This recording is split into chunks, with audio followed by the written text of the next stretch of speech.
A college professor says he's sorry for ripping into Republicans during class. This after a student recorded Brent Terry's rant and posted it online. That student is here. But first, take a listen. Racist, misogynist, money-grubbing people have so much power over the rest of us and want things to go back, not to 1955, but to 1855. There are a lot of people out there that say that do not want black people to vote, do not want Latinos to vote, do not want old people to vote, or young people to vote. Because generally, people like you are liberal. It's absolutely possible that the Republicans will take over the Senate as well as the House. And we will live in a very, very, very different kind of country if that happens. I mean, colleges will start closing up if these people aren't their way. Is this kind of bias happening at schools all across the country? We go to Jason Veely, who recorded that rant, Ashley Pratt, who is with Young America's Foundation, and James Lewis with Young Democrats of America. Jason, to you first, if I may. You were in that class. You recorded it. I want to know what was the reaction of the other people in that room, the other students.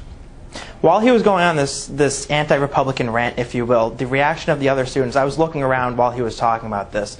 From what I gather, there was really no reaction from any of the other students. They were just, sitting there, just taking notes, listening to what the professor had to say. There was really no outrage other than what I did. Okay. Do you think that this kind of statement, this kind of bias, now this was particularly blatant, Jason, but do you have any reason to believe that it's common across the country? Absolutely, 100% yes, I do. I've, growing up through middle school, through high school, and even my freshman year of college, I have countless examples of this going on. I think this is a big problem that needs to be addressed as soon as possible. James Lewis, a lot of people are telling me, look, this is fairly common. There is a liberal bias in the classroom of colleges in the United States. Will you deny that? I would say that there's a bias on either direction. I've had conservative professors that have really challenged me and made me convinced that what I believe is what I believe. I've had liberal professors that I disagreed with. I think at the end of the day, you're seeing college as a place for big ideas and that opportunity to exchange ideas with adults. College students are adults. They are expected to understand the world around them, learn about it, and expand James, their minds. I don't think this is a problem at all. Look, I take your point, but the question is this kind of leftist bias common across the country? What do you say to that? Ashley, what's your answer? Yeah, Stuart, I completely agree that 100% this is happening all across the country and college campuses nationwide.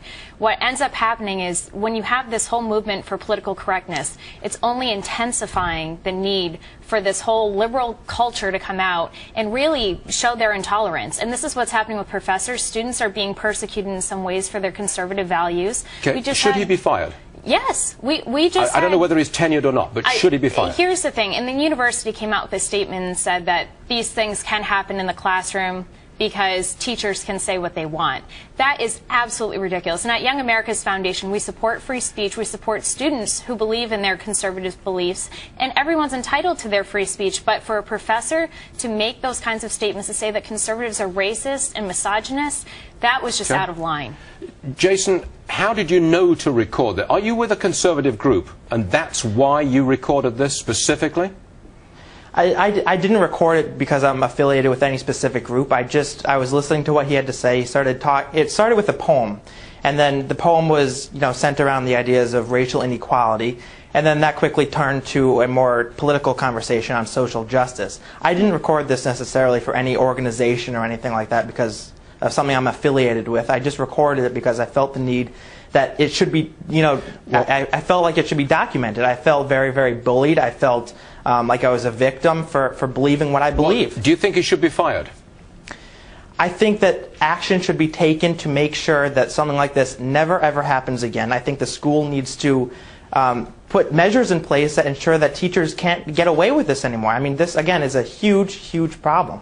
Okay. James Lewis, if a professor is an ardent conservative and makes blatant pro-conservative comments in the classroom, should he or she be fired? No, as long as they have evidence to back it up and it's done in the best interest of expanding the students' minds. This is not a factual-based argument. This is opinion. as long as it is designed in a way that expands the student's mind. Professor Terry is a creative writing professor. He was talking about a poem that discusses social injustice in America. It's quite likely that that poem is designed to invoke those sorts of feelings. That's the type of person you want talking to young people. The type of person that says, whatever you believe, go out there and fight for it. Ashley? James, I cannot even believe that you would make that statement, seeing as he came out and said that conservatives are racist. Where is that rooted in fact? I would like to know the answer to that question. And for you to even make that statement is absurd. I'm not defending his statements on racist or misogynistic. I'm simply saying that you want those type of passionate individuals when they're talking about a subject as subjective as art. Those are the type of people that should be leading the discussion, expanding our minds of young people in this country. Okay, Jason, I'm a better person because of Jason, conservative professors. Jason, I just want to say really quick that this was not connected to the poem at all. This idea that he was trying to start a conversation in the class. You have this guy who's a creative writing professor, by the way, saying that if the Republicans win the Senate in November, colleges will start closing down. That is nothing to do with creative writing, nothing to do with this Absolutely poem we nothing. are talking about. But you're looking at a blatant $74 example of million liberal cut to Pell Grants indoctrination. under the Bryan budget. Oh Okay, my goodness. hold on a second. Let's get to the key question here, and this is to Jason and to Ashley. Ashley, to you first. Surely this is an absolute question about free speech. Is that professor free to say what he said in that classroom?